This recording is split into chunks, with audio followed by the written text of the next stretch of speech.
հարգելի հյուրեր, Մայր Հայաստանը նախաձեռնել է քննարկում փոքր ու միջին բիզնեսի զարգացման հեռանկարները և հարկային քաղաքականության ազդեցությունը ոլորտի վրա։ Ես ներկայացնեմ մեր բանախոսներին Հակոբ Ավագյան, ՓՄԶ ասոցիացիայի նախագահ, Մանուկ Սուքիասյան, Մայր Հայաստան խմբակցության, Երևանի Մայր Հայաստան խմբակցության ղեկավար, Երվանդ Բոզոյան, քաղաքագետ և Սուրեն Պարսյան, տնտեսագիտության թեկնածու։ Մենք անդրադառնալու ենք փոքր ու միջին բիզնեսի խնդիրներին, ինչպես հայտնի է, վերջին շրջանում մենք նկատում ենք, որ փոքր ու միջին բիզնեսի ներկայացուցիչները բողոքի ակցիաներ են կազմակերպում և պահանջում են հարկային քաղաքականության փոփոխություն, ինչպես հայտնի է, շրջանառության հարկի հետ կապված խնդիրներ կան։ Խնդիրը ինչպես օրենսդրական է, այնպես էլ քաղաքական է և կարևոր է փոքր ու միջին բիզնեսի զարգացումը այն առումով, որ ցանկացած հասարակության մեջ միջին խավի կայացումը հենց փոքր ու միջին բիզնեսի դաշտից է սկսվում և երբ որ իշխանությունները հարկային տերոր են նախատեսում, իսկ դա այլ կերպ անվանել հնարավոր չէ, մենք հասկանում ենք, որ փոքր ու միջին բիզնեսի խնդիրները արդեն կարող են առնչվել հասարակության լայն շրջանակների, որովհետև տարբեր հաշվարկներով մինչև 55,000 տնտեսվարող սուբյեկտներ կան, ովքեր շրջանառության հարկով են աշխատում։ Մենք գիտենք տարբեր ոլորտների խնդիրներ, որոնք վերաբերում են օրինակ առանձին վերցրած ոսկու շուկայի հետ կապված, առանձին վերցրած առևտրականների հետ կապված և ընդհանրապես հարկային քաղաքականությունը առնչվում է, կարելի է ասել, 200-ից 300,000 մարդու, որովհետև եթե մենք վերցնենք այն տվյալները, որոնք կան փոքր ու միջին բիզնեսի քանակի հետ կապված, ապա կարող ենք ասել, որ այդքան մարդու շահերին է առնչվում, թե ինչու են այսպիսի փոփոխությունների գնացել իշխանությունները, մենք իհարկե քննարկման ընթացքում կանդրադառնանք դրան, բայց շատ կարևոր է, որ հանրության այն շերտերը, որոնք ինչ-որ ձևով ուղիղ ձևով ներկայացված չեն այդ ոլորտում, իրենք էլ շահագրգիռ լինեն, որպեսզի աջակցեն փոքր ու միջին բիզնեսին, որովհետև դա շղթայական ռեակցիայով անդրադառնալու է բոլորի վրա, տնտեսության վրա և ունենալու է նաև քաղաքական և նույնիսկ դեմոգրաֆիական, նույնիսկ միգրացիոն ոլորտների վրա և իր բացասական ազդեցությունն է թողնելու։ Առաջինը խոսքը կփոխանցեմ փոքր ու միջին բիզնեսի ասոցիացիայի նախագահ Հակոբ Ավագյանին։ Պարոն Ավագյան, կխնդրեմ ներկայացնեք ավելի դետալային խնդիրները և նաև մասնավորապես անդրադառնալ, թե ինչու է պետք քաղաքականացնել կամ ինչու են մարդիկ ասում, որ պետք չի քաղաքականացնել, միգուցե այն հույսով, որ իշխանությունը կարող է ոչ քաղաքական այսպես ձևակերպումների ներքո փոփոխությունների գնալ և ընդհանրապես այդ ոլորտին առնչվող խնդիրները կխնդրեմ ավելի մասնագիտացված և պրոֆեսիոնալ ձևով, արդեն հանրամատչելի ձևով նաև ներկայացնեք մեր հանրությանը, որպեսզի հասկանանք, թե ինչ է առաջացել այս ամեն ինչի արդյունքում և ինչ առաջարկներ ունեք։ Շնորհակալություն հրավերի համար։ Իրականում շատ կարևոր է հենց ձեր այդ բարձրացած վերջի հարցից սկսել, որովհետև ես ցավոք սրտի պետք է արձանագրենք, որ այսօր մեր առօրյայում ահավոր մեծ աղմուկ է, դա սկսած քաղաքական ամենաբարձր ամբիոնից, ազգային ժողովից, վերջացրած, ասենք, մենք պարզապես սովորական մամուլը, որ նայում ենք, տենց անկանոն աղմուկ է, բայց ըստ էության խոսակցություններ չի ստացվում ձևավորել։ Դժվար է նաև, որ նման հրավերներին արձագանքել ու գնալ մասնակցել որպես բիզնես ասոցիացիա, որովհետև որպես կանոն, այդ թվում նաև մեր ասոցիացիայում, մեր մոտ նշված է, որ մենք այսպես ասած քաղաքական, եթե ղեկավար կազմավորոշումը քաղաքականությունով զբաղվել, ապա ինքը պետք է դուրս գա ասոցիացիայից, որովհետև այդտեղ պարզ լոգիկա է դրված, որ բիզնես ասոցիացիաներն ու միությունները իրենք կան կլինեն անկախ քաղաքական թիմերի փոփոխություններից։ Հետևաբար նրանք պետք է պահպանեն քաղաքական չեզոքությունը, բայց Սա չի նշանակում, որ օրինակ դուք որ հրավիրել եք, ես կուզենայի նաև մյուս քաղաքական ուժեր, այդ թվում իշխող քաղաքական ուժերը հրավիրեին նման խոսակցությունների, բայց լիներ ըստ էության խոսակցություն եւ ոչ թե որ ասենք նախկին ներկա կամ անձնական վիրավորանքների դաշտում, որի արդյունքում ըստ էության լուծումներ չեն լինում։ Սա է ամբողջ բանը։ Ու նույն մեր փոքր բիզնեսի մեր հիմա ներկայացուցիչները կան ստեղ, մեր ասոցիացիայի ակտիվ անդամներից, որոնց մոտ եւս այս հարցը բարձրանում է։ Արդյոք գնանք այս հանդիպման, արդյոք գնանք այս մարդկանց հետ, այս ինքնատիպ մենակ ձեր ցանկացած քաղաքական ուժ ներկայացնող կառույցի հետ հանդիպման, որովհետեւ հակառակ կողմից գալիս է նորից ըստ էության խոսակցություն չի լինում, այլ ասում է, որ սպասարկում եք XYZ քաղաքական շահերը, հա։ Այստեղ կարծում եմ եւ մենք եւ դուք, ոչ միայն դուք հենց ձեզի նկատի ունեմ, այլ ընդհանրապես քաղաքականությունով զբաղվող միավորները, դա կլինեն ֆորմալ եւ ոչ ֆորմալ, իրենք ստեղ անելիք ունեն, որովհետեւ ձեր խոսքում կարևոր բան արձանագրեցիք, այդ ՓՄԶ-ն ոչ իշխող ուժինն է, ոչ ընդդիմությանն է, դա մեր իրականությունն է, դա մեր հանրության իրական հատվածն է եւ ամենակարևոր հատվածն է։ Ինչու, որովհետեւ այդ ամբողջ աշխարհում է տենց, որ ՓՄԶ-ն այո միջին խավն է ներկայացնում, այո փոքր ու միջին բիզնեսը այսօր մեր երկրում էլ ինքը վարձու աշխատողների 60-ից 70%-ն է փակում, հա, այսինքն եթե մենք զուտ նայում ենք հարկային տեսանկյունից ու ասում ենք, որ ՓՄԶ-ն մեր երկրում գոյացող հարկային եկամուտների շատ փոքր մասնաբաժինն է ապահովում, մի քիչ ավել, բայց եթե ամբողջ ՓՄԶ դասական իմաստով ասենք, բայց դա չի նշանակում, որ այլ հարցերում ՓՄԶ-ն կարևոր դերակատարում չունի։ Դրա համար մեր խոսքում մենք անընդհատ ասում ենք, որ նման ցանկացած փոփոխություններ պետք է նայել ավելի մեծ պատկերում։ Օրինակ, սկսած տարածքային զարգացվածության հարցը, որ ասենք մարզեր են դատարկվում, մենք ամենալավ ցանկության օրինակ նույն այսօր գործող իշխանության առաջնահերթություններում օրինակ տեսնում ենք մենք, որ իրանք ամեն ինչ անում են, որ իրանք տված խոստումներից այդ 300 դպրոց, 500 մանկապարտեզ եւ այլն իրականացնեն, չեմ մտնում այդ դաշտ, լավ ծրագիր է, առաջնահերթություն է, թե չէ, բայց դրան զուգահեռ եթե X մարզում, X սահմանամերձ համայնքում, եթե մենք կառուցում ենք մանկապարտեզ ու դպրոց, բայց այնտեղ հաճախող չկա, որովհետև ՓՄԶ չկա, որովհետև ընտանիք չկա, ստացվում է, որ առ ոչինչ իրականացվող ծրագիր է։ Այսինքն ամեն ինչ իրար հետ փոխկապակցված է, իսկ այստեղ ամենակարևոր օղակը մեր երկրի ու ընդհանրապես ցանկացած երկրների տնտեսության շարժիչ ուժը դա փոքր ու միջին բիզնեսն է։ Հարկային եկամուտների առումով, այո, հնարավոր է որ խոշոր հարկատուներ ունենք, ոչ թե հնարավոր է ցավոք սրտի մենք ունենք այդտեղ ոչ դիվերսիֆիկացված վիճակ, որտեղ հան արդյունաբերության, օրինակ տարօրինակ է, որ այդ դրսի նույնիսկ մարքեթ փլեյսերը ասենք այսօր լուրջ դերակատարում ունեն հարկային եկամուտներում, դա կլինի Wildberries-ը, Ozon-ը, չգիտեմ մյուսները, որոնք էլի ստացվում է, որ մենք որպես քաղաքացի ենք այդ հարկերը գեներացնում, բայց այդ վճարողը այդ unit-ն է, այդ միավորն է, որը հավաքագրում է ու ներկայացնում է, ու հետևաբար այդտեղ նաև այդ դիվերսիֆիկացիայի եւ այլնի հարց ունենք։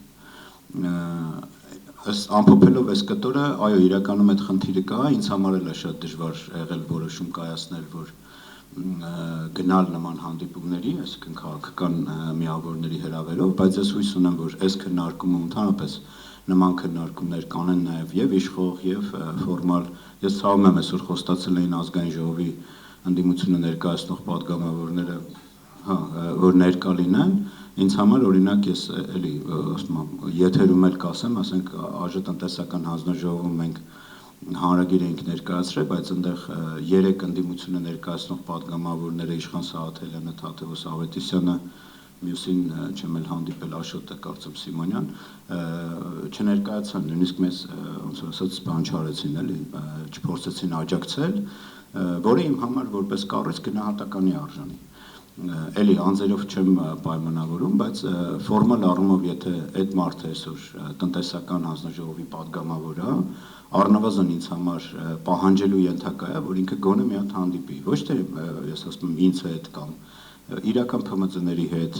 կարող է կան դաշտում այլ ՓՄԶ ասոցիացիաներ ու միություններ, բայց սա էլի ելնելով այն իմ նախաբանում կամ ձեր ասած նախաբանում նշած, կարևորելով ՓՄԶ-ների դերակատարումը,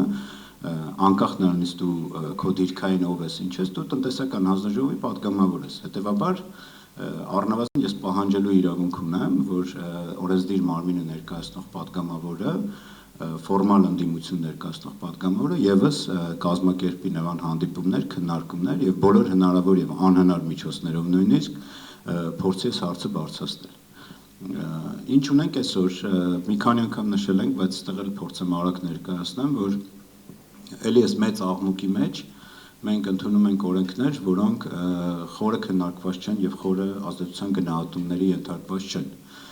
Եվ հարկային օրենսդրությունը բացառություն չի, այո, հենց հիմնավորման մեջ նշված էր, որ վերջի 2024 թվականի հունիսի 12-ին ազգային ժողովի կողմից հաստատված հարկային փոփոխությունը վերաբերում է 55,000-ից ավել գերփոքր բիզնեսի, բայց դա ուղեկցվում էր տեղեկանքով, միայն ֆինանսների նախարարության ֆիսկալ ազդեցության գնահատականներով, ընդ որում սա էլ է հետաքրքիր, որ Ֆիննախի մեր գործընկերները տարբեր առիթներով հետո ասում են, որ այստեղ հարկի բարձրացում չի լինում, բայց նույն իրենց տեղեկանքում գրված էր, որ այս փոփոխությունը կբերի լրացուցիչ 18 միլիարդ հարկային եկամուտի։ Այսինքն ակնհայտ է, որ իրենց թղթում գրել են, որ իրանք սպասելիք ունեն, որ սա լրացուցիչ հարկային եկամուտի ավելացում կլինի։ Բայց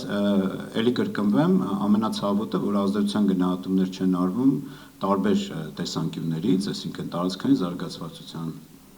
աշխատանքի եւ սոցիալական հարցերի նախարարության օրինակ առաջնահերթություններից է գործազրկության նվազումը, չէ՞, մեր երկրում, որի աշխարհի ամենաստացված մոդելը էլի ձեռնարկատիրությամբ զբաղվելն է։ Եթե դու ուզում ես քո երկրում գործազրկությունը նվազի, ապա դրա ամենակարևոր կոմպոնենտներից մեկը այնպիսի միջավայր ստեղծես, որ անձը ինքնուրույն իր ռիսկով իրականացնի ձեռնարկատիրական գործունեություն, հերիք չի ինքը իր համար աշխատատեղ ապահովի, նաև հնարավոր է, որ եւս 2-3 հոգու։ Դրույքաչափերը բարձրացվեց, գիտեք, այնտեղ ասենք նույն ծառայության ոլորտում 5-ը դարձավ 10%, առևտրի ոլորտը, որ 5% ու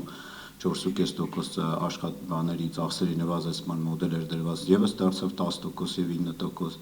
եւ ամենացավոտ կտորը մեր ՓՄԶ-ների դա արտադրությամբ զբաղվողներն էին, որոնք մինչեւ 2025 թվականի հունվարի 1-ը վճարում էին շրջանառությունից 3.5% հարկ եւ գործում էին շրջանառության հարկի պարզ մոդելում, այսինքն շրջանառություն անգամ տոկոս դրույքաչափով, որոնց համար եւս սահմանվեց 7% եւ ծախսերի նվազեցման տոկոս։ Այստեղ արվեց նաև այդ ես կարծում եմ, որտեղ մեծ դերակատարում ունեցան նաև փոքր միջին բիզնեսի բողոքի ակցիաները, որի արդյունքում արվեց կառավարության աջակցության ծրագիր, հենց մարտի 3-ից մի քանի օր առաջ, որով ասցին, որ 2 եռամսյակի համար մենք կանենք այդ հարկերի փոխհատուցումը, բարձր հարկի փոխհատուցումը։ Բայց ես ուզում եմ եւս մեկ անգամ առիթն օգտագործել ու ասել մեր փոքր բիզնեսին, որ շատ դեպքերում ես հիմա հանդիպում եմ փոքր բիզնեսներ, ովքեր առաջի եռամսյակում բռնել են ամբողջ տարվա, ասենք իրենց ծախսերը նվազեցրել են, այսինքն ամբողջ տարվա ձեռքբերումներով եւ թվում է թե հարկի բարձրացում չի եղել, բայց հաջորդ եռամսյակներից սկսած եւ հետեւաբար հետ այսու, եթե մենք հրաժարվում ենք շրջանառության հարկի գաղափարախոսությունից, իրական կյանքում հարկի բարձրացում է լինելու։ Բայց ինձ համար ավելի մտահոգիչ է, որ վարչարարության խստացումը սահմանվել, որը մյուս փաթեթով էր ընդունված, ՊԵԿ-ի կողմից բերված 23 թվականի նոյեմբերին, որը էլի ուժի մեջ մտավ 25-ի հունվարի 1-ից, որտեղ այլևս շրջանառության հարկ վճարողների համար պարտադիր է ապրանքանյութական հաշվառում վարել, անհատական, այսինքն որը նախկինում փոքր բիզնեսի համար այդ բարդ հաշվառումը պարտադիր չէր։ Եվ դրվել է նաև տուգանքի ռեժիմներ, որը նշանակում է, որ փոքր բիզնեսը ստիպված է եւ պարտավոր է ավելի խիստ անհատական հաշվառում վարել։ Սա հələ մի փոքր գուցե տենց իմ բանում հասկանալի լիներ, որ եթե պետությունը սրան զուգահեռ աներ աջակցության ծրագրեր, որ ասենք օգնեին, որպես այդ հաշվառումը վարվեր, ինչ-որ իրազեկման խորհրդատվություններ անեն եւ այլն, բայց ստեղ էլ մենք նայում ենք, որ 2002 թվականից ներդրված եւ ստեղծված ՓՄԶ զարգացման ազգային կենտրոնը արդեն 4 տարի է Հայաստանում փակված է եւ ՓՄԶ աջակցության լուրջ գործիք, այսինքն իրական գործիք պետության կողմից նվազագույնն եմ ասում, գոնե իրազեկման համար այսօր գոյություն չունի, այսինքն այդ ամբողջ բեռը մնացել է մեր նման միությունների վրա, որոնք էլ բնական է տենց մեծ ռեսուրսներ չունեն, որպեսզի լայնածավալ իրազեկում անեն։ Երկրորդ փաթեթը, որը որպես նվեր հրամցվեց, դա արդեն հաշվապանների եւ իրավաբանների հարկային դրույքաչափերի բարձրացումն էր, որը էլի էս ամբողջ տրամաբանության մեջ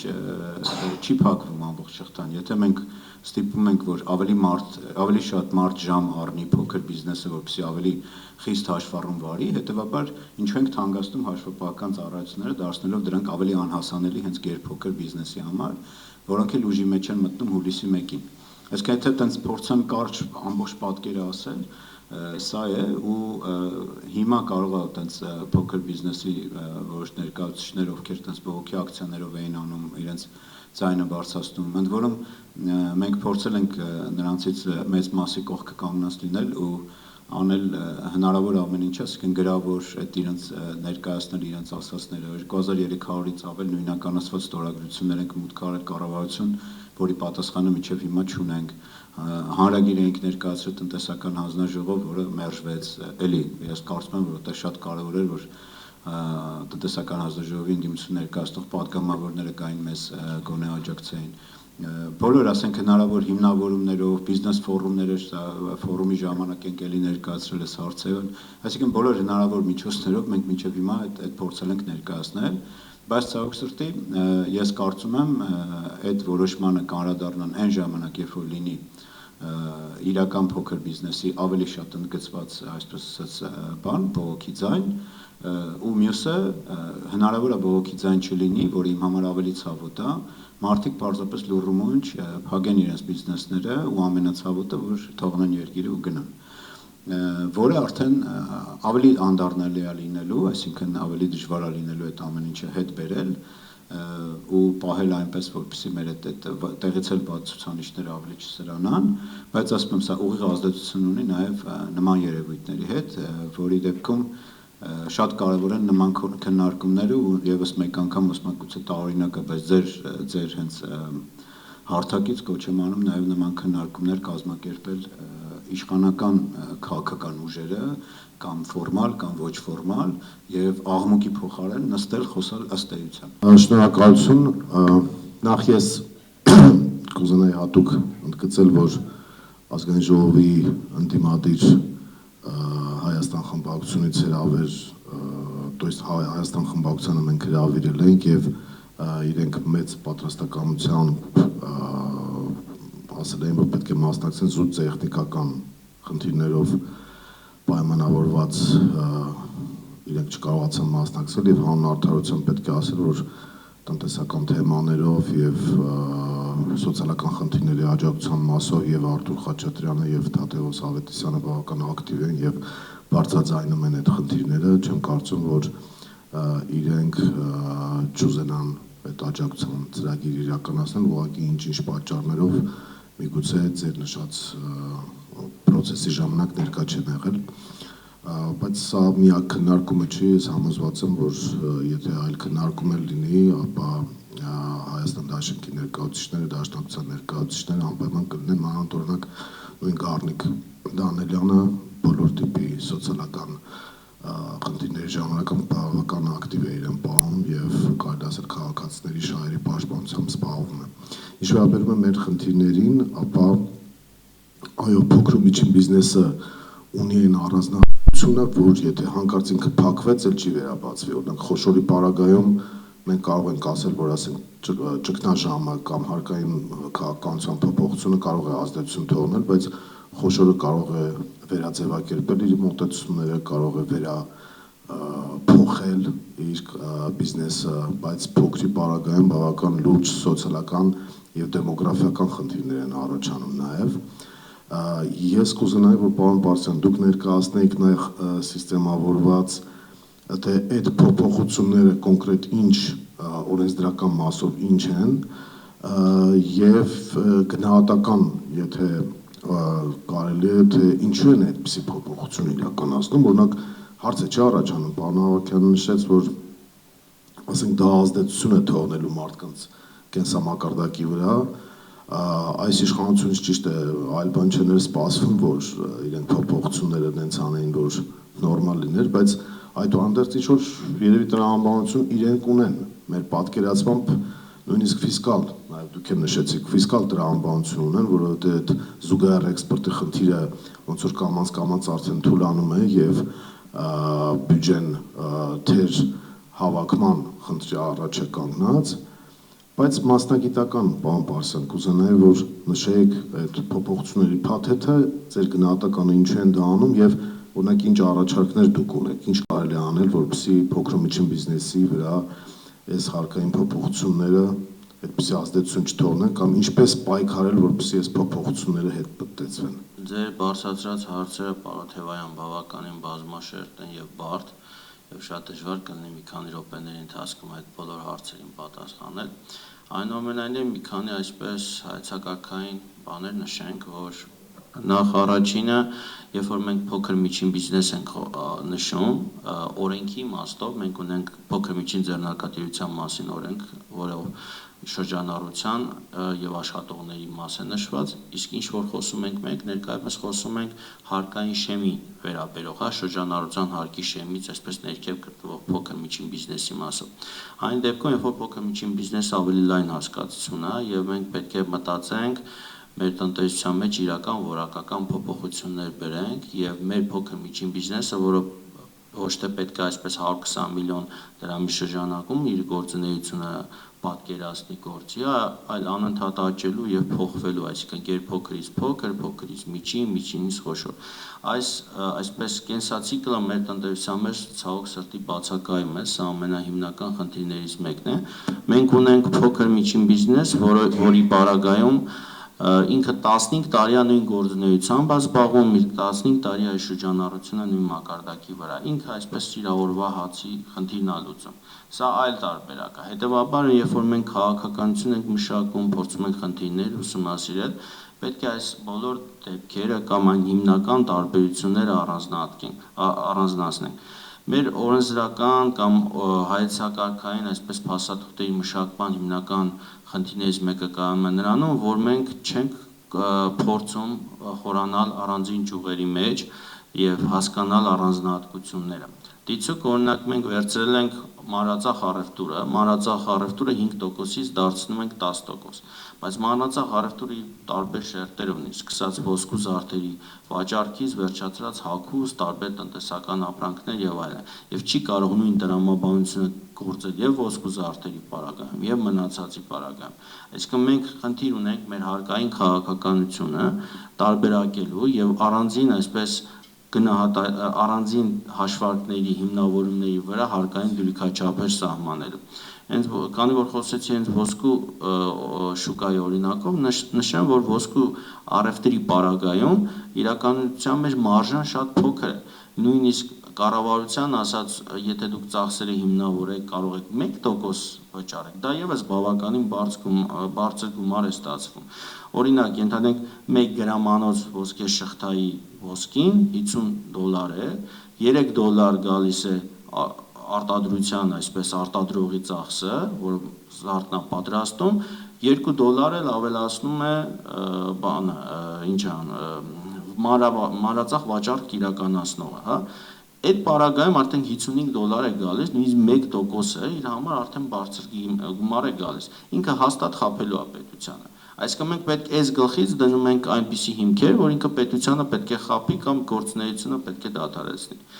Այս հարկային դրույքաչափերի աճը հանգեցրել է ստվերի ավելացման փոքր միջին բիզնեսում այս վերջին ամիսների ընթացքում, կամ որոշներ ուղղակի դադարեցրել են։ Դրա վառ օրինակ վարձահարդարման ծառայությունների շուկան, որ մասսայաբար փակում են իրենց գործունեությունը, որովհետև պատրաստ չեն այս դրույքաչափերով աշխատեն, դրան գումարած նաև բավականին խիստ մրցակցություն կա այս շուկայում։ Այսինքն մենք պետք է հասկանանք, որ մեր փոքր միջին բիզնեսը բավականին լուրջ խնդիրներ ունի եւ առանձին ոլորտային պետք է մոտենանք այդ խնդիրների լուծմանը։ Դրա համար բավականին երկար ժամանակ հարկավոր, մասնագիտական խումբ հարկավոր։ Իդեպ տարիներ առաջ նույն այս կառավարությունը բերեց հարկային ճեղքի այսպես հայեցակարգ, փակելու հայեցակարգ, որով նախանշել էր, որ օրինակ մի շարք ուղղություններով փոփոխություններ է անելու։ Այդ թվում նաև հենց այս ուղղությամբ։ Ըստ իրենց փիլիսոփայության խոշոր բիզնեսը փոքրի միջոցով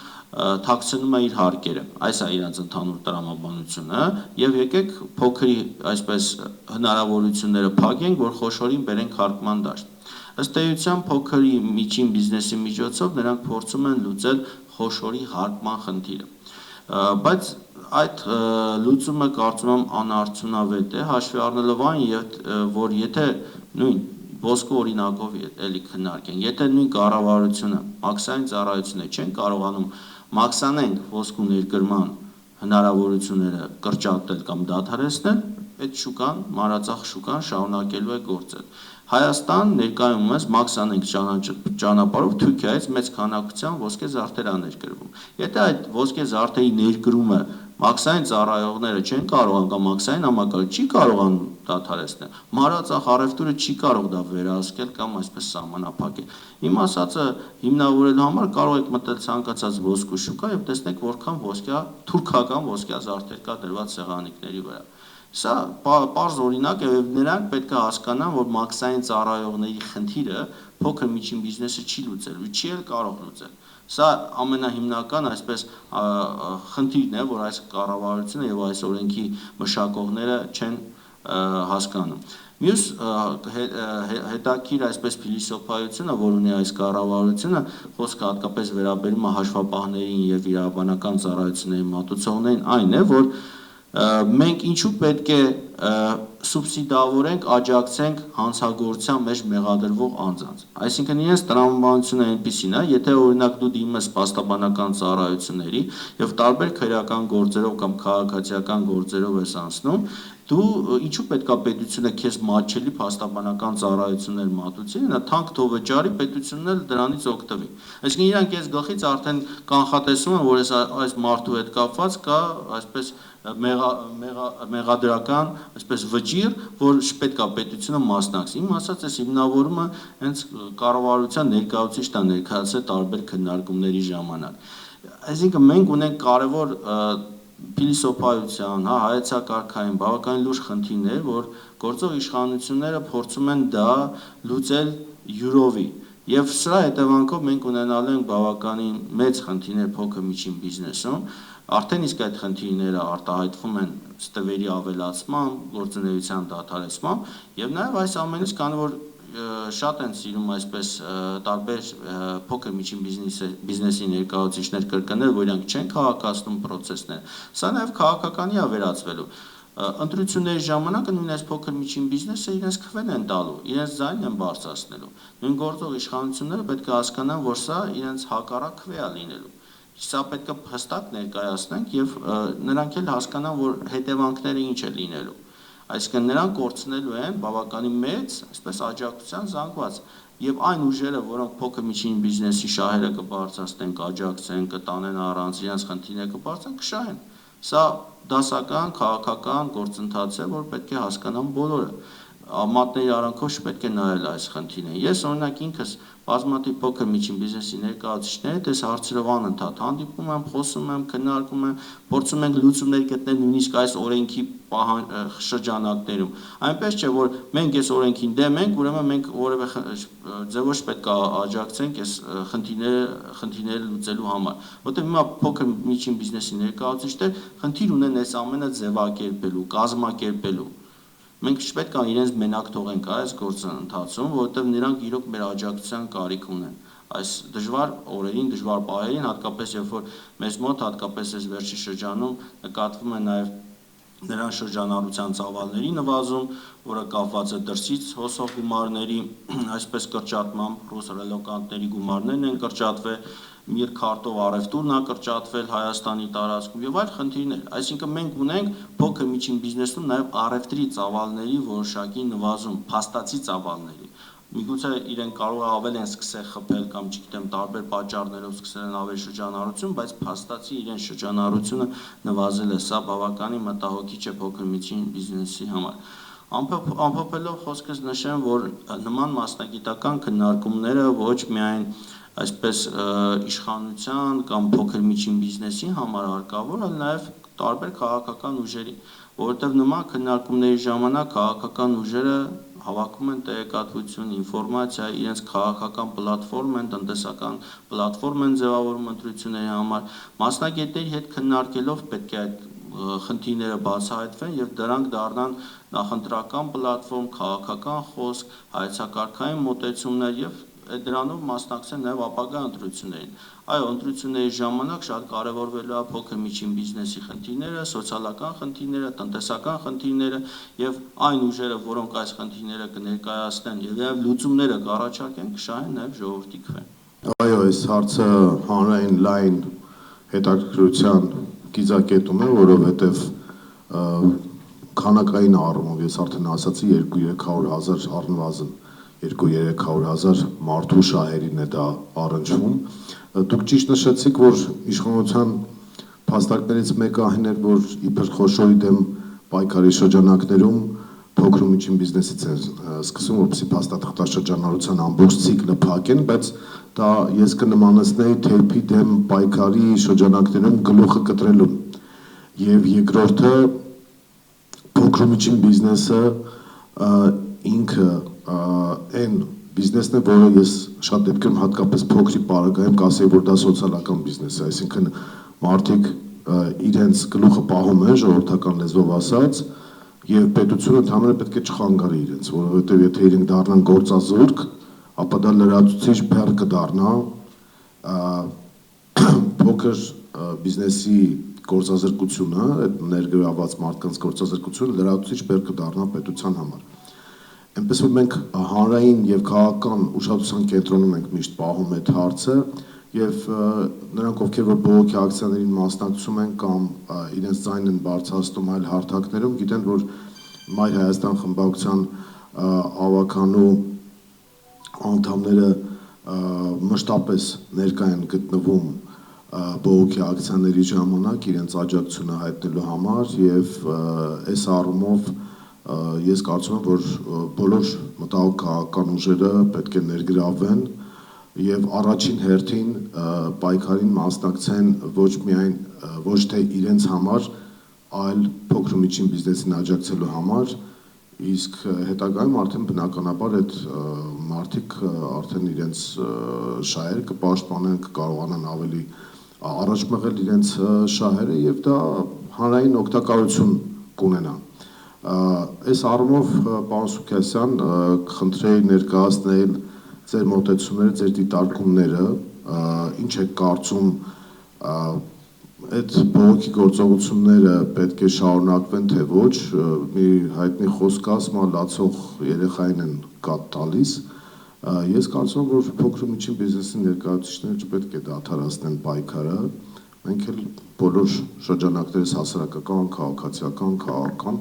պետք է աջակցենք դրան, որովհետև մենք դրա սպառողներն ենք, մենք դրա շահառուներն ենք նաև։ Եթե փոքր ու միջին բիզնեսը զարգանում է, մենք բոլորս շահում ենք դրանից։ Ձեր դիտարկումները, պարոն Սուքասյան, եւ ձեր առաջարկները կամ մոտեցումները այս մասով կխնդրեի ներկայացնել։ Շնորհակալ եմ, շատ ողջունելի նախաձեռնություններ այս ֆորմատը, հատկապես որ տեսնում ենք ծանոթ դեմքեր մեր փողոցային, այսպես ասենք, պայքարի ընթացքում, չգիտեմ, դեռևս ջուն էր գալիս այդ որ այդ պայքարը սկսեց, հետո անձրև, հետո շոկ, այդ պայքարը շարունակվում է։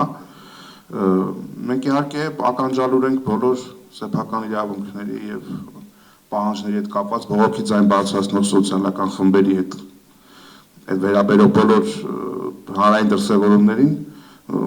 արձագանքում ենք եւ հետայսուել դնելու ենք այդ դիրքերում, բայց ես ինքս էլ 14 տարի ունեմ բիզնեսով, փոքր բիզնեսով զբաղվելու փորձ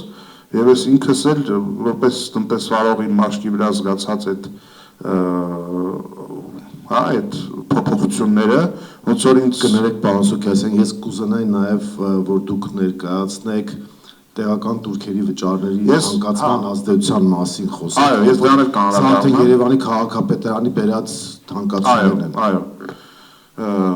կարծես ես բարիկադների երկու կողմում էլ եղել եմ եւ որպես տնտեսվարող եւ որպես, չգիտեմ, այս պարագայում համայնքի ավականու ներկայացուցիչ, մի այսպես մի քիչ ժամանակային առումով հետ գնամ 2013 թվական դեկտեմբերի 27 տարին վերջանում է 4 օրից 5 օրից սկսվում է հաջորդ տնտեսական տարին եւ Երևանի ավականին կայացնում է որոշում մինչ այդ ասենք վճարվում էր տեղական турք ալկոհոլային խմիչքի լիցենզիա եւ ծխախոտ 2013 թվականի դեկտեմբերի 27-ին Երևանի ավագանի որոշումը, որ 4 օրից տնտեսվարողը պետք է նաև հանրային սննդի լիցենզիա վճարի։ Այսինքն մարդը իմանում է, որ չգիտեմ 4 օրից ինքը դիսկսի ավել ծախսանել։ Նախ ես գտնում եմ, որ օրենսդրորեն պետք է ամրագրել, որ դու դիցուկ այս պարագայում տեղական турքերի մասով, որ մարդկանց իրավիճակը տնտեսվարողի, վճարողի, գույքահարկ վճարողի, տեղական турք վճարողի, տեղական վճարողի վիճակը վատթարացնող դրույթների, այսինքն թե կա ծանրացում, այդ որոշումները պետք է կայացվեն 6 ամիս կամ 1 տարի նախապես, ոչ թե դեկտեմբերի վերջին բերեն տեղական նոր турք սահմանեն, կամ դեկտեմբերի 23-24-ին որոշեն, որ մեկ շաբաթից պետք է ոչ թե 13,000 դրամ, այլ 160,000 դրամ վճարեն, ոչ թե 12, այլ 13 անգամ ավել 160,000 դրամ վճարել։ Այսինքն, եթե ունես քաղաքական մեծամասնություն, կարաս քնես վեր կենաս, ինչ որոշում ուժենաս կայացնես, ասես դե այտենց է, ու վերջ ինչ ուզում եք արեք, մաքսիմում կամ բողոքիկ կամ գնաք դատարան, մենք էլ կգնանք մեր գործերի։ Դա որոշակի իշխանական, այսպես ասենք, շան լայն ինչ-որ գործիք հակազգ ունենալու եւ հետադարձ կապի բացակայության մասին է խոսում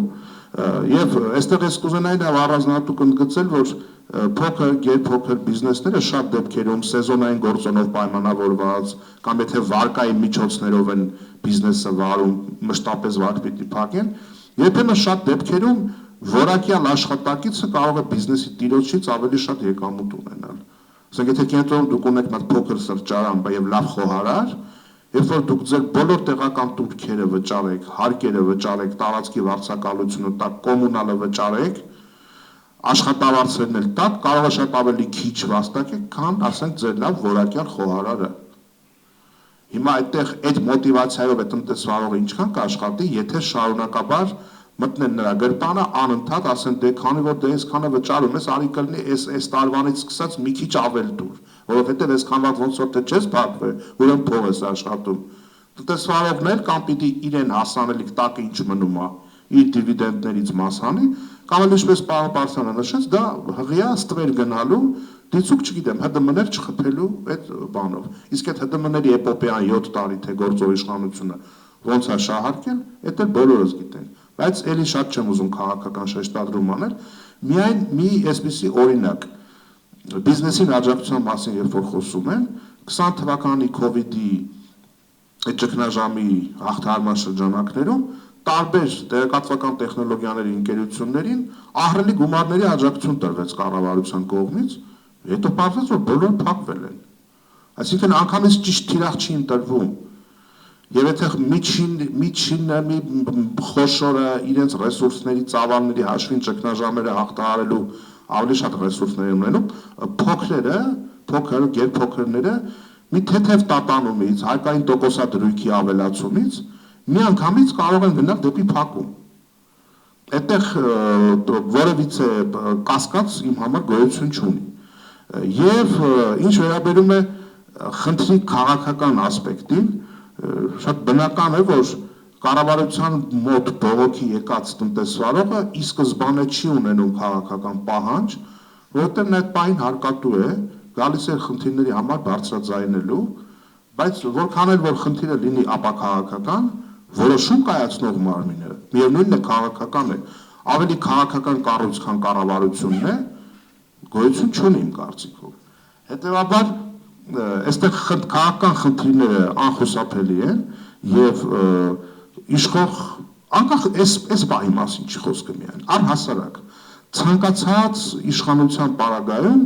փոքր եւ միջին բիզնեսին վերաբերող որոշումները դրանք շատ զգայուն հարցեր են, որոնք պահանջում են լավ հետադարձ կապ եւ անպայման ականջալու լինել ոլորտի ներկայացուցիչների ահազանգերին։ Այստեղ պարզապես մի այլ բան պիտի արձանագրենք, պարոն Ավագյանը շատ լավ ընդգծեց, որ դա շատ առողջ է, որ ասոցիացիան չի պայմանավորում, թե ով է քաղաքական իշխանության այդ բանին, ապա քաղաքական դա այդպես է պետք է լինի։ Բայց ասոցիացիայի, այսպես ասենք, հզորություններ ինչ որ միտեղ սպառվում է, նրա բարձրացրած ձայնն էլ սկսում են չլսել կամ անտեսել, զարգացած երկրներում փոքր եւ միջին բիզնեսը ունեն իրենց քաղաքական շահերը արտահայտող քաղաքական ուժեր տվյալ երկրի պարլամենտում, որ ոչ թե մարդիկ իրենց բանագործը թողեն ձյան անձրևի տան գան կառավարության դեմ աղմկեն, սկզբից ասեն քաղաքական չի, ամիսներ անց դեռ հասկան չէ, այդուհանդերձ քաղաքական է, որտեղ այս քաղաքական իշխանությունն է այդ որոշումը կայացրել, այլ դա պատվիրակեն այն քաղաքական ուժին, որ այդ պահին կգտնվի պարլամենտում եւ այնտեղ այդ հարցը կբարձրացնի։ Այսինքն, քանի դեռ փոքր եւ միջին բիզնեսի շերտը չունի պարլամենտում իր քաղաքական շահերը արտահայտող քաղաքական ուժ, մեր փոքր եւ միջին բիզնեսը մշտապես բախվելու է նմանօրինակ խնդիրների։ Դա անխուսափելի է եւ այդտեղ կարծում եմ անելիքը երկուստեք է եւ քաղաքական ուժերը բացի, չգիտեմ, անվտանգային խնդիրներ, իրավական, կոռուպցիա, մյուսի, քաղաքական ուժերը իրենց դեկլարացիաների մեջ հստակ ֆիքսեն, օրինակ, որ մենք վերցնում ենք փոքր եւ միջին բիզնեսի շահերը պարլամենտում անկախ նրանից թե ով է իշխանության, անգամից եթե մենք կլինենք իշխանության, առաջ տանելու ահա այդ դրոշակը։ Եթե դա չլինի, իր հերթին է փոքր եւ միջին բիզնեսն է դիստանցավորվելու քաղաքական ուժերից, անվստահություն որոշակի տածի, որ այդտեղ փոխադարձ միմյանց ընդառաջ գալու հրամայական կա, իսկ փոքր եւ միջին բիզնեսը այն հատկապես փոքրը, գերփոքրը, դրանք պետության այնպիսի ասենք, անգին գործընկերներն են, որ մարդիկ սոցիալական խնդիր չեն ստեղծում, իրենք իրենց հանապազորյա հարցը լուծում են, մի քանի աշխատատեղ է ստեղծում են, երբեմն մի քանի տասնյակ, մի բան էլ հարկ են վճարում, այդ հարկը գնում դառնում է, չգիտեմ, աշխատավարձ, թոշակ եւ այլն, եւ պետությունը պետքա ականջալուր լինի այդ խնդիրներին, էլ չեմ ուզում անդրադառնալ, թե բանկային ոլորտի ինչ բարձր տոկոսներ են, այսինքն ցանկացած փոքր եւ միջին բիզնես, եթե վարկով է տնտեսական գործունեություն ծավալում, կարելի ասել մեր բանկային համակարգի տոկոսադրույքները վարկային այնպիսին են, որ մի sense ստվերային գործընկեր ունի, կներեք արտահայտությանս օրթաղ, բանկը օրթաղ է, այնքան այդ տոկոսները բարձր, եւ այս ժողովուրդը կարելի ասել բանկային պարտներներ ունի, ու միշտ բանկի եկամուտը երաշխավորված է, որովհետև եթե ժամանակին չվճարես, դատով դատաստանով, տնով բանով կվերցնեն ու իրաց ռիսկերը հասցված է մինիմումի, իսկ փոքր բիզնեսը կարող ցանկացած պահի կանգնի, այսպես ասենք, փակման առաջ։ Ամփոփելով խոսքս, պետք է ընդգծեմ, որ մեր նման երկրում փոքր եւ միջին բիզնեսը դա ստրատեգիական ուղղություն է, եւ ես ավելին ասեմ, ես գտնում եմ, որ ռազմավարական ապագայում Հայաստանում հատկապես փոքր բիզնեսի հետ կապված ծնելիությունը խթանելու, այսպես ասենք, խրախուսող նորմեր է պետք մտցնել, որ փոքր բիզնեսով զբաղվողների ընտանիքներում երկրորդ, երրորդ, չգիտեմ, չորրորդ երեխան արդեն շատ կոնկրետ հարկային արտոնություններ տանք այդ մարդկանց, ոչ թե ասենք արի դու հարկերը վճարի, հետո մենք այդ փողերը բյուջեով կպտտացնենք, վերջում կբերենք քեզ ինչ որ օգնություններ կտանք, պետք չի։ Հարկային արտոնությունները խրախուսելու են եւ ծնելիությունը եւ նոր ներդրումները։ Այս պահին այսքանը, շնորհակալություն։ Իհարկե ողջունել է, որ փոքր ու միջին բիզնեսի ներկայացուցիչները իրենց իրավունքների համար պայքարում են եւ բնական է, որ մենք էլ մեր բոլոր հնարավորություններով պետք է աջակցենք իրենց եւ ասեմ, որ փոքր ու միջին բիզնեսի ներկայացուցիչները եւ որպես գործատուներ եւ որպես վարձու աշխատողներ այդ ոլորտում ներգրավված մի քանի հարկային պրեսինգի տակ են, բացի այդ շրջանառության հարկի փոփոխությունից տեղական որոշումներն էլ, որոնք կայացվում են իշխանությունների կողմից, ելի ազդում են փոքր ու միջին բիզնեսի ներկայացուցիչների վրա, տեղական տուրքերի վճարների տեսքով, տրանսպորտի թանկացման տեսքով, որովհետև փոքր ու միջին բիզնեսի ներկայացուցիչները հաստատ տրանսպորտից օգտվում են եւ ավելի թանկ են վճարում, կարմիր կետագծերի թանկացման հետ կապված, իդեպ այս մասով ես ասեմ, որ մեր Հայաստանը դատական process-ի մեջ է եւ ինչ որոշում ունենք, ինձ ուղղակի հուշում են մեր թիմակիցները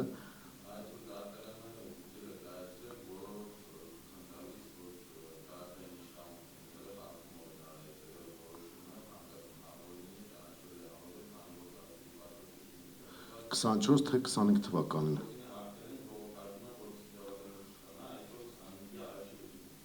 Ես ուրեմն ուղիղ եթերում քիչ առաջ իմացանք, որ տեսեք կարմիր կետագծերի հետ կապված մենք դատի էինք տվել իշխանություններին 24 թվականի որոշման, առաջին ատյանում շահեցինք, հետո գնացինք վերաքննիչ, հիմա վճռաբեկում իշխանությունները բողոք հարկում են, որովհետև պարտվել են եւ այդ 13 անգամ թանկացումը համարվել է ոչ իրավաչափ եւ քիչ առաջ տեղեկացանք, որ 25 թվականի վերաբերյալ որոշումն էլ, որը մենք բողոք հարկել էինք դատական կարգով, դատարանը որոշել է, որ ոչ իրավաչափ է, այս առումով մենք շարունակելու ենք այդ պայքարը, դա նույնպես առնչվում է դեպ ասեմ փոքր ու միջին բիզնեսի, որտեղ իրանք էլ կարող մեքենաներ ունենան կայացման համար կենտրոնում 3 անգամ են թանկացրել, Արաբկիրում 2 անգամ են թանկացրել եւ տեղական турքեր վճարներից բացի այս բոլոր պրեսինգները սրան նաև գումարվում է բանկային ռեկետը, որին ենթարկվում են փոքր ու միջին բիզնեսի ներկայացուցիչները եւ կարելի է արդեն պատկերացնել թե իրենց խնդիրների ամբողջական փաթեթը ինչպիսին է։ Ես հիշեցնեմ, որ այս իշխանությունները երբ որ գալիս էին այսպես կառավարման ղեկը ստանձնելու, ասում են, որ իրենք ժողովրդի ներկայացուցիչներն են, ամեն ժողովրդի համար սիրում են բոլորին, հարգում են բոլորին, չգիտեմ, խոնարհվում են բոլորի առաջ, խոսքով այդպիսի բաներ էին ասում, եւ ասում են, որ իրենք ժողովրդավարական, այսպես ժողովրդի ծոցից դուրս եկած, ես կուզենայի, որ պարոն Բոզյան, դուք ներկայացնեք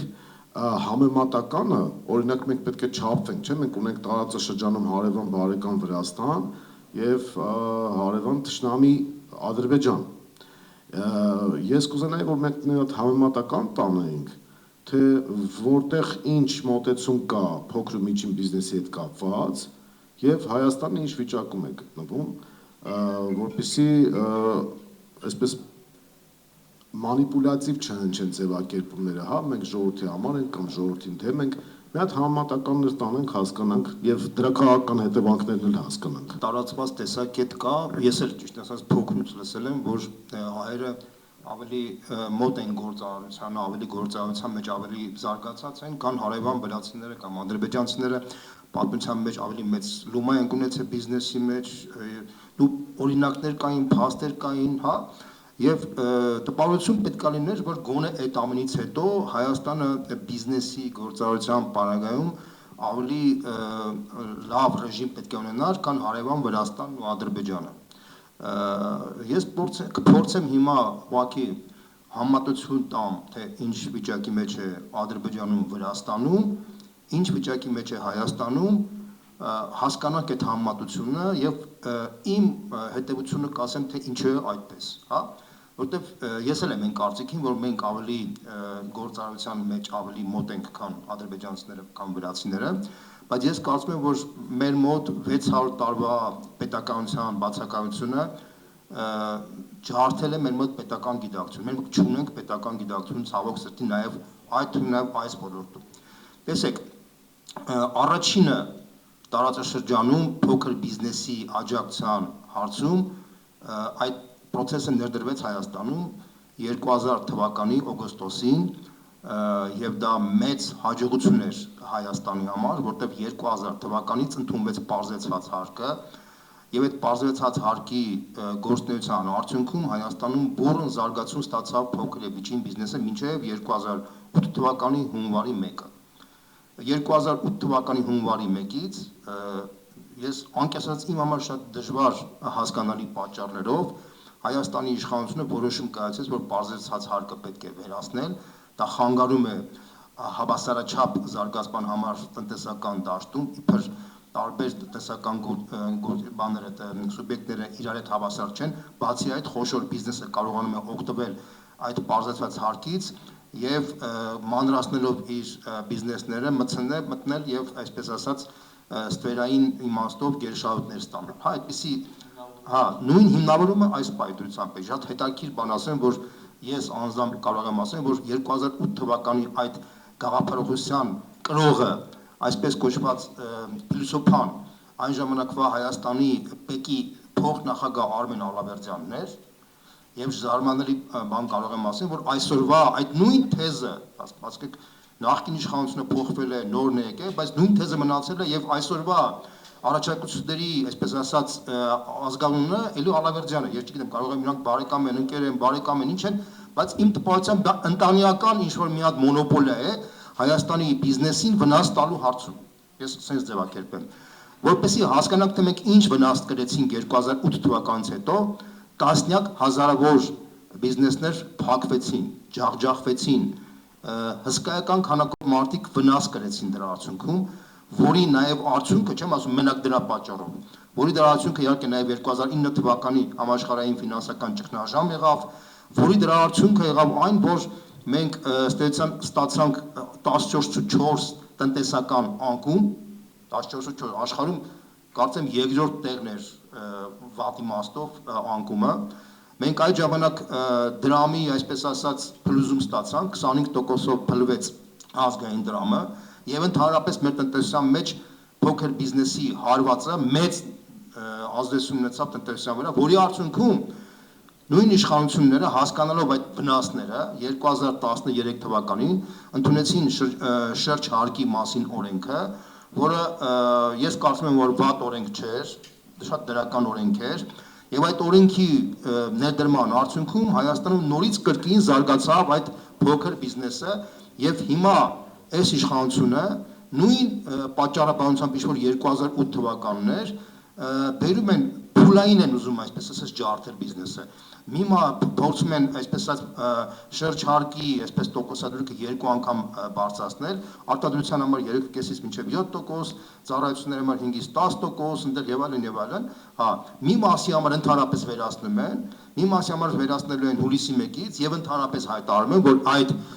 հարկատեսակը վնաս է տալիս տնտեսությանը եւ իրենք պետք է այսպես ասած վերացնեն ընդհանրապես այդ հարկատեսակը եւ բոլորը պետք է անցնեն ավելացված արժեքի հարկի դաշտ։ Հիմա փորձենք հասկանանք թե ինչ է դա նշանակում, ինչի են դա անում եւ համատենք Ադրբեջանի եւ Վրաստանի հետ։ Ադրբեջանը գիտեք որ ավտորիտար, համարյա տոտալիտար երկիր է, այդ տոտալիտար կոչվող երկրում ուրեմն փոքր բիզնեսի համար հետեւյալ արտոնությունը կա։ Մինչեւ $300,000 շրջանառություն ունեցող սուբյեկտները տալիս են ընդամենը 2% հարկ։ Պատկերացրեք, մինչև 300,000, մեր մոտ դա մինչև 115 միլիոն է, մոտավորապես $270,000 կարգի, մենք տալիս էինք 5%, 3.5%, 6%, հիմա պիտի տանք 7%, 12%, 10%, իրանց մոտ դա 2% է, 2% մինչև 370,000, հիշենք այդ թիվը, հա? Բայց մենք կարող ենք ասել, որ իրանք, չգիտեմ, նավթով հարուստ երկիր են, գուցե իրանք այդ հնարավորությունը ունեն եւ այլն, բայց դրանք կեղծ թեզեր են, որովհետեւ ընդհանրապես փոքր միջին բիզնեսի, այսպես ասած, հարկային չափը, որ ջե գնում, շատ չնչին է եւ դա համատելի չէ, այսինքն մենք այդ փոքր բիզնեսին հարվածելով կամ դրույքաչափերը մեծացնելով մենք բյուջեում շատ մեծ բաներ չենք բարձրացնի, դա այդ արգումենտը չի աշխատում։ Հիմա անցնենք Վրաստանին։ Վրաստանում շատ հետաքրքիր process գնաց, Վրաստանում ուրեմն Սաակաշվիլի իշխանության գալուց հետո այնտեղ եկավ մի էկոնոմիկայի նախարար Կախաբենդուկիձե, Ռուսաստանի հայտնի օլիգարխներից էր, որը շատ հետաքրքիր անձնավորություն էր, շատ տաղանդավոր եւ շատ խելացի անձնավորություն էր եւ առաջարկեց, որ Վրաստանը պետք է ֆունդամենտալ ազատության, այսպես ասած, կոնցեպցիա հռչակի բիզնեսի բոլոր ոլորտների համար։ Իհարկե հետագայում Սաակաշվիլին քաղաքական պատճառներով մեծ հետապնդումներ արեց բիզնեսի ներկայացնողի նկատմամբ, հիմնականում միջին եւ խոշոր բիզնեսի նկատմամբ, բայց դա առանձին քաղաքական խնդիր է։ Անկախ ամենից պետք է արձանագրենք, որ 2011 թվականին գիտակցելով, որ իշխանությունը կարող է փոխվել, իշխանությունը կարող է կապրիզներ Ալավերդյաններ կան կամ Ալավերդաշվիլիներ կան այնտեղ կամ չգիտեմ բաներ կան կարող են իրենց հարկերը փոխել բան, իրենք 2011 թվականին հանրակրվեով ընդունեցին այսպես կոչված ազատության ակտի որոշում, ազատության ակտ էր կոչվում, որի համաձայն սրանից հետո այլևս հարկային փոփոխությունները ֆունդամենտալ իմաստով հնարավոր է փոխել բացառապես հանրակրվեի միջոցով, բացառապես։ Հիմա տեսեք, եւ դա որպեսզի հասկանանք դրական ազդեցություն կարող է նրանում, որ 2012-ին այնտեղ փոխվեց իշխանությունը, բայց արդեն հաշվառնելով այդ ակտը կար, իրանք արդեն ֆունդամենտալ փոփոխություն չէին կարող, եւ ընդհանրապես ապագա ոչ մի Վրաստանի իշխանություն առանց հանրակրվեի չի կարողանա փոխել, ասենք չի կարողանա հայտարարել, որ մենք պետք է բարձր սարքը վերացնենք կամ շրջհարկը վերացնենք, չկա այդպիսի բան։ Չի կարող ասենք մի հատ Ալավերդաշվիլի առավոտը զարթնի, ասի որ գիտեք ինչ, այդ հարկը մեզ շահավետ չի։ Հիմա ես ասեմ այնտեղ ինչ հարկային դրույքաչափեր են աշխատում։ Մինչև $180,000, այսինքն 500,000 լարի, մինչև շրջանառություն ունեցող սուբյեկտների համար, ուրեմն հարկատես բանը շրջարկի տոկոսը 1% է կազմում։ 1%, պատկերացրեք, թե ինչ է նշանակում դա։ Եվ ձեզ թիվ ասեմ, եթե Հայաստանում միջին բիզնեսով հիմնականում տարբեր գնահատականներով 200-300,000 մարդ է զբաղվում, ապա Վրաստանում դա հասել է արդեն մինչև 700-800,000 մարդու, որովհետև այնտեղ այդ 1%-ը չնչին գումար է, եւ այդ 1%-ի արդյունքում լայն զանգվածները մտածեն բիզնեսի մեջ եւ այնտեղ ռեալ միջին խավի զարգացման տենդենսներ կան։ Ես չեմ ուզում ասենք, որ այնտեղ այդ 1% որ ասում են, այսինքն այնքան լիբերալ է համակարգը, ասենք եթե մարդը այդ 500,000-ից շեմից անցնում է, ինքը ոչ թե միանգամից հայտնվում է NDS-ի դաշտում, այլ ինքը այդ տարին պետք է փակվի, մինչև 3% է վճարում, հետո տարին փակվելուց հետո ինքը նոր արդեն պետք է որոշում կայացնի, թե ինքը NDS-ի դաշտում է, թե NDS-ի դաշտում չէ։ Հիմա NDS-ի դաշտի դրույքաչափերը համատենք Հայաստանում NDS-ը, ուրեմն տեսեք ուշադրություն, կազմում է 20%, շահութարկը կազմում է 18%։ Վրաստանում NDS-ը կազմում է 18%, շահութը կազմում է 15%։ Հիմա հարց։ Հա, բացի դրանից Բեդուկիձեի օրենքի համաձայն իրենք մի հատ էլ որոշում են կայացրել, որ օտարերկրյա եւ տեղի գործարանները պետք է ունենան հավասար պայմաններ բոլոր տիպի դրույքաչափերի մասով, այսինքն այնտեղ այդ համահավասարությունն կա, որի արդյունքում այնտեղ ուղղակի ծաղկում է բանը դրսից ներդրված այս բանը ներդրումները եւ որի արդյունքում այդ երկիրը անկախ ամենից իշխանությունը կփոխվի, չի փոխվի, վատ իշխանություն կա, լավ իշխանություն կա, այնտեղ տնտեսական աճը մի ստաբիլ զարգացում է ապրում եւ որը ուղղակի վկայում է այն բանի մասին, որ այդ երկիրը ուղղակի պետական մտածողության է, ժողովուրդը պետական մտածողությունը անգամներով ավելի բարձր է, քան մեր մոտ, որտեղ իրենք մոտավորապես 200 տարի առաջ էին կորցրել պետականությունը, մենք 600 առաջ ենք կորցրել։ Եվ չնայած մենք բիզնեսի մեջ ավելի լավ վարժված ժողովուրդ ենք, բայց իրենք պետական մտածողության, պետական կնիքը դրել են բանի, որ իրենց մոտ բիզնեսի, այսպես ասած, առողջ բիզնեսի զարգացումը շատ ավելի լավ վիճակի մեջ է, քան մեր մոտ, սա փաստ է։ Եվ ինչ եմ առաջարկում ես, ոնց ենք մենք պատկերացնում։ Իհարկե նախ եւ առաջ մենք պետք է ամեն ինչ անենք, որ բիզնեսի դաշտը մեր մոտ ամենաբարենպաստը լինի, որտեղ աշխարհագրական իմաստով մենք ավելի վատ վիճակի մեջ ենք կան Վրաստանը։ Դա նշանակում է, որ մեր մոտ առնվազն պետք է հարկային բեռը ավելի ցածր լինի, քան Վրաստանում։ Այսինքն պայմանական եմ ասում, եթե իրենց մոտ NDS-ը 18% է, մեր մոտ պետք է 17.5 կամ 17%։ Եթե իրենց մոտ շահութարկը 15% է, մենք պետք է 14 կամ 14.5% գոնե, որպեսզի դրսի գործարարը պետք է հաշվի առնի, եթե իրենց մոտ կա ավելի բարենպաստ աշխարհագրական դիրք, ապա գոնե ինքը պետք է հաշվի առնի, թե Հայաստան, թե Վրաստան ներդրում են, այդ գործոնը գոնե մեր օգտին աշխատի։ Այս մտածողությունը ինչի չկա, որովհետև այդպիսի պետական մտածողություն գոյություն չունի Հայաստանում։ Ասում եք պետական մակարդակով այդպիսի, տեսեք օրինակ Վրաստանը ծնեց Բենդուկիձե։ Հայաստանում դուք լսել եք մի անձնավորություն լուրջ մակարդակի պետական այր, որի մասին բոլորը հիշեն, որ այս մարդը այսպիսի հետաքրքիր պրոյեկտ է առաջարկում տնտեսության զարգացման համար, այդ փոքր միջին բիզնեսի համար, միջին կամ խոշոր 30 տարի մեջ դուք այդպիսի անձի մասին լսել, մենք կարող գիտենք, որ օրինակ, չգիտեմ, Բագրատյանը մեր Հայաստանի գայդարներ, այդ մենք հիշում ենք, ասենք դա։ Մենք հիշում ենք, չգիտեմ, էլ ուրիշ մարդու, որ անկեղծ խոսենք, ես չեմ հիշում այդպիսի մարդ, բայց առանց այդ նշանակալի գործչի, որը բան է առաջարկում, երկրին, տնտեսությանը, բանին, չէ, չի կարող, այսինքն գիտեք, հիմա ասենք օրինակ նույն փոքր միջին բիզնեսի ներկայացնենք, չքաղաքականացնենք, կներեք ծիծաղելի մակերեսային մակարդակի խոսակցություններ են։ Անկախ նրանից այս քաղաքականացնես, թե չքաղաքականացնես, երբ որ իշխանությունը ստերության չի ներկայացված այնպիսի վառ գործչով, որի մարդիկ տեսանին մարդը ինչ է ներկայացնում եւ իրենք հասկանան, որ այս մարդը իսկապես զբաղվել է իրենցով, միևնույնն է իրենց վիճակը շատ վատ է լինելու։ Նույնիսկ եմ կրկնում, այս իշխանության պարագայում ցավոք սրտի եմ ասում, դատապարտված են այդ փոքր բիզնեսը, որտեղ պարզ մի էլեմենտար օրինակ բերենք, մենք խոսում ենք ոսկի շուկայի մասին։ Ոսկի շուկայի մասին մարժան այնքան փոքր է, բայց շրջանառությունը այնքան մեծ կան, նույնիսկ կներեք ամենավերջի կիսագրագետ մարդը հասկանում է, որ այստեղ հիմնականում կարող է աշխատել հաստատագրված հարկի ռեժիմ, ուրիշ ռեժիմ այստեղ չի կարող աշխատել։ Շնորհակալություն, մենք արդեն ամփոփում ենք, եթե ցանկություն կա կարճ ռեպլիկների, ուղղակի ամփոփիչ, խնդրեմ, պարոն Պարսյան, դուք եք ուզում։ Փոքր միջին բիզնեսի հետ կապված մեզ մոտ մի հատ այսպես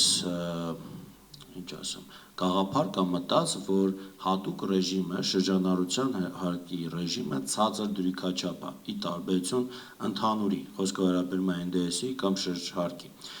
Երբ ինքս մասնակցում էի 2014-15 թվականներին այս շրջանառության հարկի օրենքի մշակման, նաև այս ընդունման աշխատանքներին ազգային ժողովում, այդ ժամանակ մի շարք այսպես հաշվարկներ արեցինք, քննարկումներ արեցինք եւ ինչ մի քանի այսպես եզրահանգումների եկանք։ Նախ առաջինը, եթե շրջհարկով աշխատողը օրինակ 3.5% էր վճարում այս ժամանակ մանրածախ առևտրի դեպքում, եթե նույն շրջհարկը այսպես ինքը տեղափոխվեր NDS-ի դաշտ եւ ինքը իր բոլոր թղթաբանությունը կարողանար ապահովել, այդ դեպքում իր ընդհանուր հարկերը գալիս էր մոտապես 6-ից 7%։ Այսինքն մենք պետք է հասկանանք, որ այսօր, երբ որ շրջհարկ վճարողը 5% է վճարում, դա NDS-ի, եթե ինքը օրինակ այդ պարագայում NDS-ի անցներ բոլոր փաստաթղթավորումը ապահովել, դա լինելու էր 6-ից 7%։ Եվ այս պահի շրջհարկի դրույքաչափերը, որ այսինքն նկատի ունեմ անցած տարվա 5%-ի դրույքաչափերը, իրանք ցածր չէին։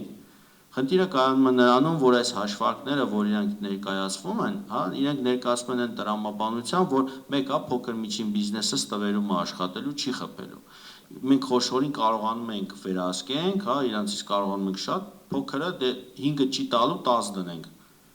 10-ից էլ ինչ-որ մի բան կվերցնենք։ Իրանք այս տրամաբանությամբ փորձում են ինչ-որ գումարներ հավաքագրել։ Եվ այս վերջին հանդիպումների ընթացքում խոսում է փոքր միջին բիզնեսի ներկայացուցիչների հետ, այն անձանց, ում 2014-ից ճանաչում եմ։ Ասում եմ, հիշում ես դու, երբ որ 14 թիվն էր, դու 1% էիր վճարում շրջհարկ, բայց նույնիսկ այդ ժամանակ չէիր խփում։ Ասում հա, ճիշտ ես, ասում չէի խփում։ Ասում հիմա 10% են սարքել, էլի չես խփելու, ճիշտ, ասում հա, չեմ խփել։ Ասում եմ, բա որ եթե դու 1%-ի 10%-ի ժամանակ չես խփելու, այսինքն խնդիրը ստե տոկոսը չի։ Խնդիրը այն է, որ մենք պետք է հասկանանք, ինչ հարկային ռեժիմ քո համար սահմանենք, օրինակ 2014-15 թվականներին մենք մշակեցինք նաև ոսկու շուկայի համար սեղանիկի այսպես հարկ, այսինքն քառակուսի մետրով, ու բավական հաստատագրված վճարով որոշակի շրջան գործեց ինքը։ Խնդիրը իրոք մեզ մոտ ոլորտային, նեղ ոլորտային այսպես մասնագիտական քննարկումներ անել, զերծ մնալ պոպուլիզմից, զերծ մնալ տարբեր այսպես խմբերին սիրաշահելու տրամաբանությունից, գտնել արդյունավետ լուծում։ Եվ այդ արդյունավետ լուծումը պետք է համոզենք նաև ՓՄԶ-ին, բացատրենք ՓՄԶ-ին, հասկացնենք, որ սա է լավագույն արդյունավետ լուծումը։ Ոչ թե մենք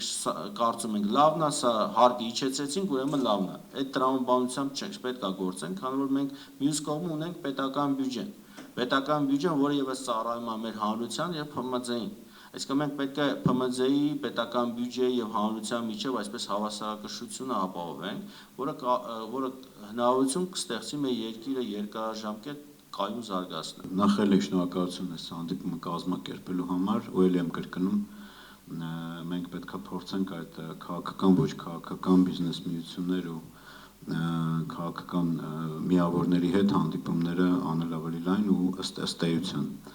Այստեղ նաև պարոն Սուքիասյանն էլ իր խոսքում ասաց, որ նորմալ երկրներում կա այդ պրակտիկան, որ պատվիրակում են միությունները, ոչ միայն ՓՄԶ-ները, այլ միությունները ունենում են օրենսդիր մարմնում ներկայացուցիչներ եւ այլն։ Ինձ թվում է դա էվոլյուցիոն ճանապարհով կամաց կգա դրան, որովհետեւ մեր մոտ դեռ խնդիր ունենք մենք բիզնես միությունների զարգացման ու դեռ էլ քաղաքականությունների մշակման հարցը, հենց հիմա մենք տնտեսական հանձնաժողովում տենց առաջարկ ենք արել օրենսդրական, որպեսզի բիզնես միություններին վճարվող անդամավճարները հարկային ծախս դիտվի եւ այլն, այսինքն որ զարգանա այդ էլ պետք է զարգանա։ Բայց ինձ համար էլի իմ նախաբանում պարոն Թևանյան, մենք ձեր հետ առաջի անգամ ենք հանդիպում, բայց իմ նախաբանում էլ ասացի, տեսեք հիմա մեր հարգարժան պարոն Բոզարյանը, ասենք, հետաքրքիր համեմատություններ է անում, բայց երբ որ մենք ասում ենք Ալավերդյան անձը էլի թիրախավորում ենք, եթե նկատի ունենք պարոն Բոզարյանն, Օրի Ալավերդյանն ինքը մեր հետ շատ համագործակցային ու ինչքան գիտեմ կապ չունի մյուս Ալավերդյանի հետ, ու ասածս այն է, որ հենց այդ է խնդիրը, որ եկեք մենք է չաղմկենք, ըստ էության խոսանք, Օրին Ալավերդյան վարչության պետը նորմալ իր գործը անում է, այսինքն խնդիրը Օրիի մեջ չի ընդհանրապես, այլ մեծ քաղաքական պատկերում այդ որ ասում եք, այդտեղ համաձայն եմ, որովհետև եթե մենք խոսում ենք պատվիրակելու հետ, նույն այսօրվա վարչապետը Նիկոլ Փաշինյանը, երբ որ ինքը պատգամավոր էր,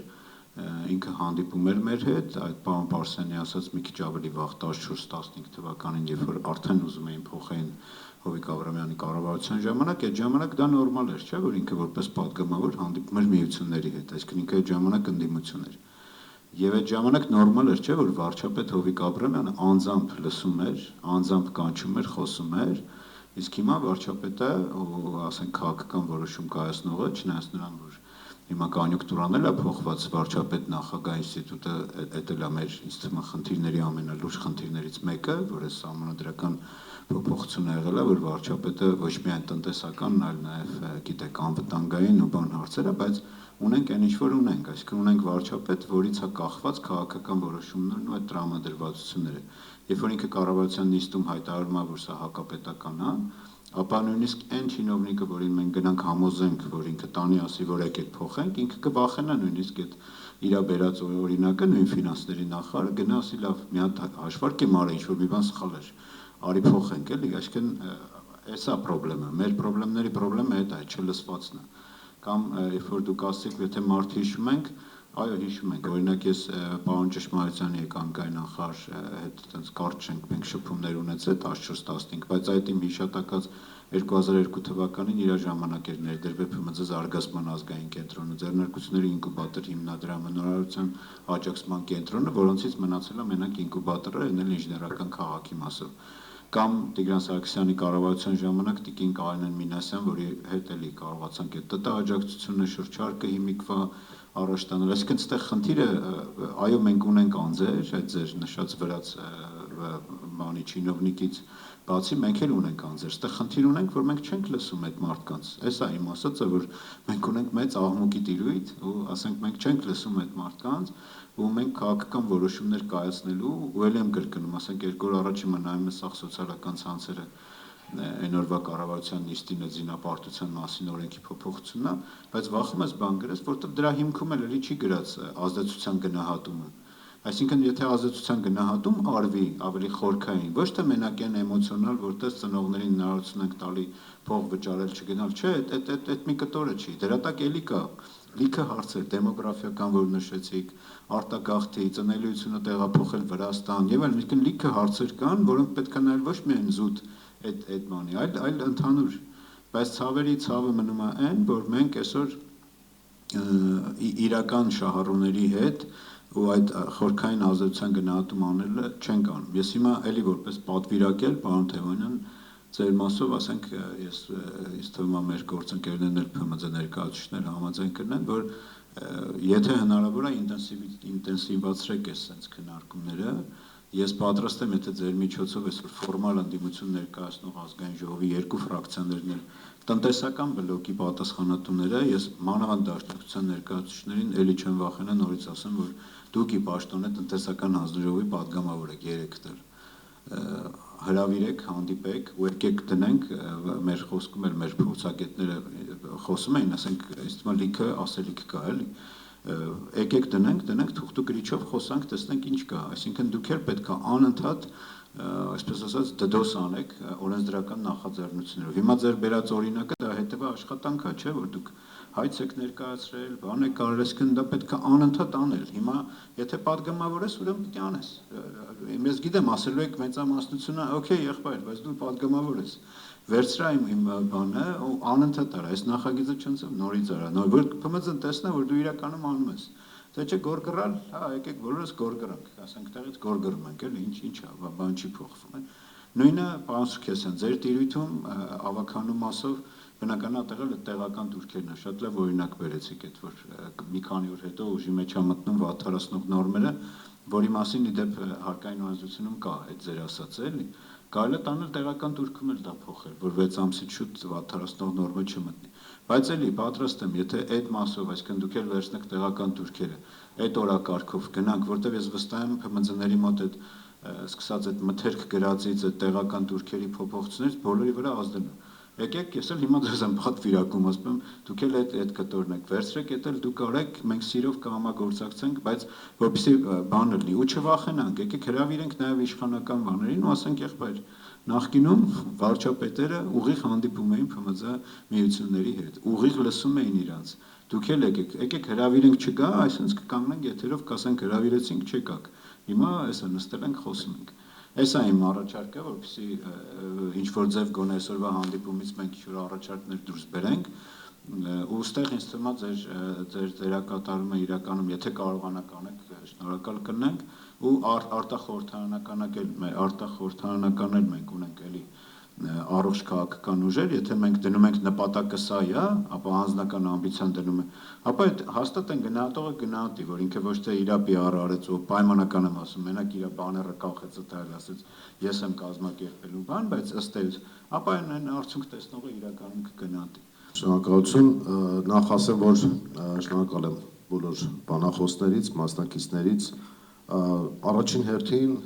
ինֆորմացիոն առումով սա էլի լոբինգի ձևերից մեկն է, որ քննարկում ենք, որ մարդիկ էլ են տեղեկանում խնդիրներից եւ ընթացիկ այդ օրվա իշխանություններն էլ են տեղեկանում, թե ինչ կա։ Այո, փոքր ու միջին բիզնեսի խնդիրը մշտապես գտնվել է եւ գտնվելու է Մայր Հայաստանի ուշադրության կենտրոնում։ Մեր ներկայացուցիչները, մասնավորապես Երևանի հավաքանում Մայր Հայաստան խմբակցության անդամները, բարբերաբար մշտապես հենց տեսնում են, որ խնդիր կա, իրանք միանում են բողոքի գործողություններին, այո, դուք ճիշտ առաջարկ եք անում, պարոն Ավագյան, որ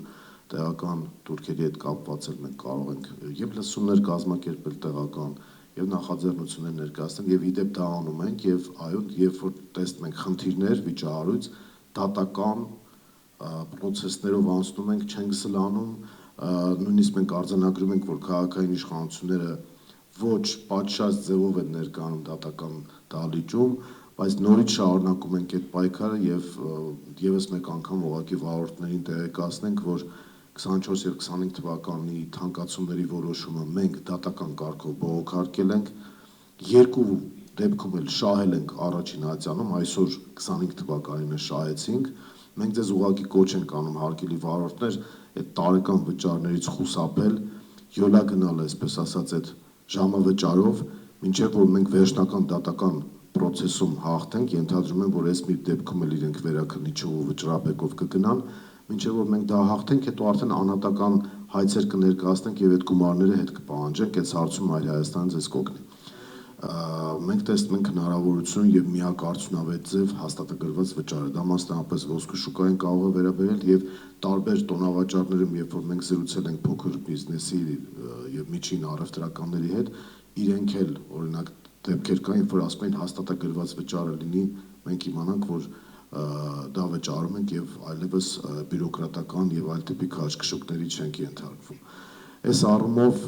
շատ կարեւոր է, որ մենք մշտապես բարձրաձայն ենք այս խնդիրները եւ նույն բարձրացված հարկի հետ կապված հիշում եք 2007-ից որ փոփոխությունը մտավ 2008-ից էլ ուժի մեջ մտավ, պարոն Բազարյանը դա էր հիշում,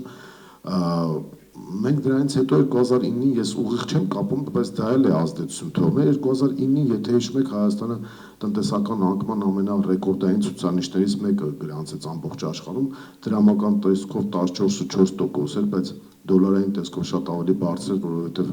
դրամի արժեզրկում կտրուկ փոփոխություն եղավ 2009-ի մարտի 2-ից սկսած, երբ որ փոխարժեքը կտրուկ բաց թողեցին, մինչև այդ արհեստականորեն պահում էին։ Այս առումով մենք նաև արտագաղթի բարձր տեմպեր ենք ունեցել եւ ես դա պայմանավորում եմ հենց բարձրացված հարկի նաև փոփոխությամբ հետագայում իրենք հասկացան սխալը եւ արդեն այդ շրջանառության հարկի մասին օրենսդրություն ընդունվեց, բայց ես շատ մարդկանց գիտեմ, որով փակել են իրենց բիզնեսները եւ այլևս չեն վերաբացել, որովհետեւ փոքրը այդպես հեշտ չի, որ փակեց, հետո էլի կարող է շարունակել, երբ որ տեսնի, որ հարկային դրույքաչափերը փոխվում են։ Սա է մեր մոտեցումները, մենք մշտական ենք սա անելու, եւս մեկ անգամ շնորհակալ եմ բոլորիս մասնակցության համար եւ մենք պետք է ի վերջո պայքարը շարունակական դարձնենք եւ այս հարցը քաղաքական հարցության մեջ լուծենք, ես անկեղծորեն չեմ հավատում, որ այս իշխանության պարագայում այդ փոփոխությունը լինելու է, որովհետեւ եթե օրինակ շրջանառության հարկը սահմանվում է որպես հակապետական, դա նշանակում է մտածողություն արդեն, դա նշանակում է աշխարհայացք։ դա նշանակում է իրականում փոքր ու միջին բիզնեսին պատերազմ հայտարարել եւ ընդհանրապես բիզնեսին պատերազմ հայտարարել։ Սա էր այսօր այսքանը, շնորհակալություն մասնակցության համար, մենք շարունակենք այս քննարկումները տարբեր հարթակներով, դա կլինի հարցազրույցի ֆորմատով, թե ելույթների, թե սոցիալական ցանցերում ակտիվության, մենք միևնույն է այս հարցը մեր ուշադրության կենտրոնում ենք պահելու։ Շնորհակալություն։